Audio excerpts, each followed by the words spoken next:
Our next session is the DIR user presentations. My name is Tessa Cook. I'm from the University of Pennsylvania.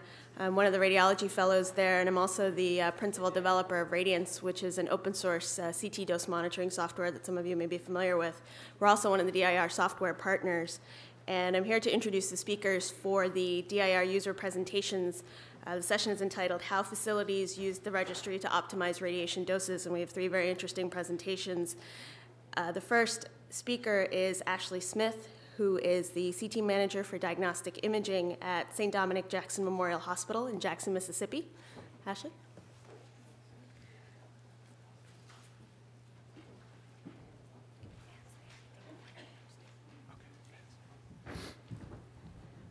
Good morning, everyone.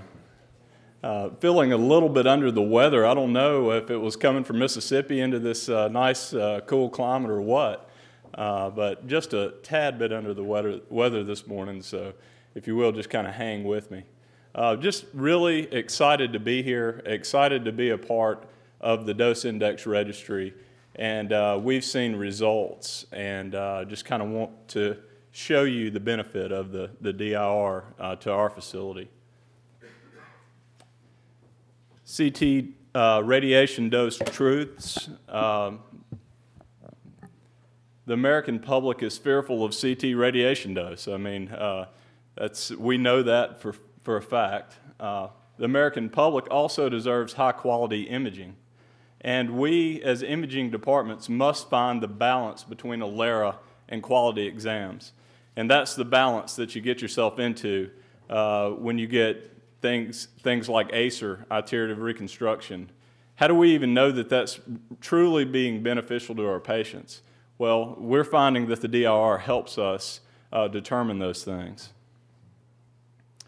Before the DIR, CT imaging departments relied on vendor education, physicist evaluation, and radiologist interpretation when creating CT protocols, which left gaps in the quality control aspect of our care. As a CT manager, I was always trying to make sure that we had the lowest radiation dose possible, and I had to kind of lean on my physicist and the other radiologists and the vendors. Well, there's some inconsistencies in that which kind of left that gap, quality control gap of dose management open. So after the DIR, we began the DIR November of 2011. The CT imaging departments use all the prior information plus the plethora of data collection from the DIR to evaluate CT protocols, which helps close that quality control cycle of the CT care. This is how we at St. Dominic are using the Dose Index Registry to optimize CT radiation dose. I do daily checks on CT DI-vol over time and CT DI-vol box plots. Just kind of make sure there's no outliers out there, and that we're staying kind of level on our graphs.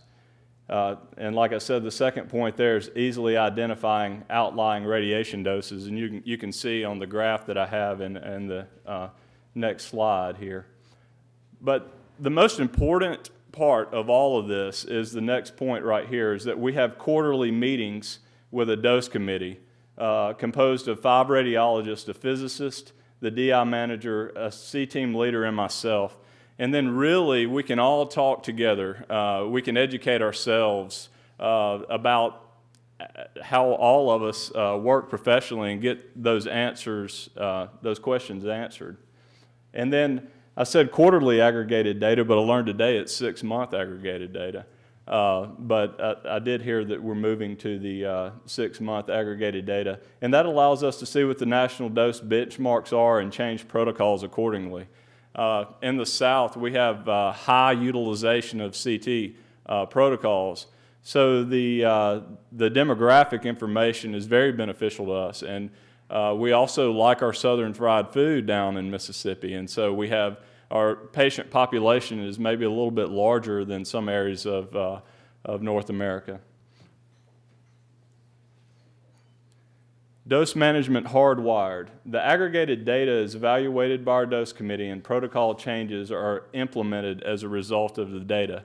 we've already implemented many protocol changes since November of 2011, and we've seen our patients are benefiting, our population is benefiting on lower dose because of the DIR.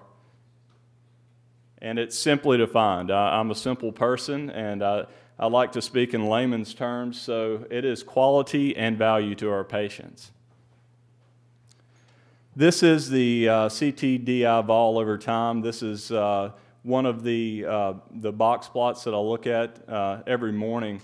And you can see when we started back in November of 2011, you can see the trend where we've kind of started to level off.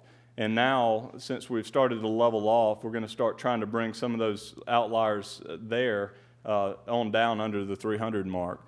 So we have goals, and we're heading in the right direction. The conclusion is the dose index registry gives a facility the framework for a systematic approach to CT dose management, which aids in giving patients the highest quality and standard of care in the CT suite. And that's what we're here for. Decreased dose, but keeping the image quality there. So thank you for your time.